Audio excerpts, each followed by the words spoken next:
Memorial Ciao Giuseppe alla scuola Rizzo di Porto Empedocle, un'intera giornata all'insegna dello sport con torneo di calcio e pallavolo tra i giovani del gruppo Scout Porto Empedocle 1 e 2, nel ricordo di Giuseppe Barbato, il giovane 17enne empedoclino morto in un tragico incidente stradale, un giovane molto conosciuto e amato dall'intera città, presenti all'iniziativa che è stata voluta anche dal Lions Club Agrigento Chiaramonte, i genitori di Giuseppe. Vediamo.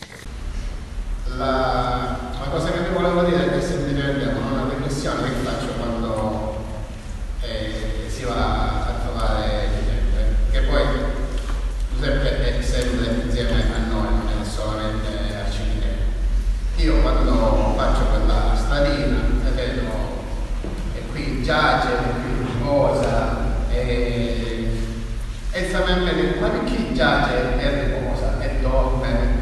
Per me le persone che non sono più attive di noi, sono più presenti di noi, perché sono sia nella gloria di Dio, sia insieme a noi quotidianamente in ogni momento.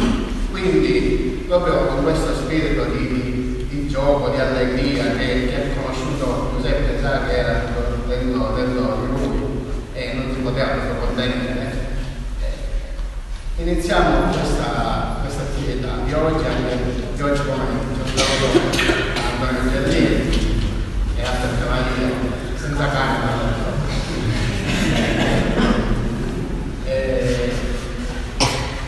Nell'auspicio, come diceva Mary, che questa è già la seconda edizione, sia continuata nel tempo, perché è una festa nella quale ci troviamo tutti e come tale e di questo spirito di gioia, di fraternità, di condivisione dobbiamo sempre interpretare, perché sarebbe lo spirito e il modo di stare insieme che avrebbe avuto Giuseppe in mezzo a noi. Grazie.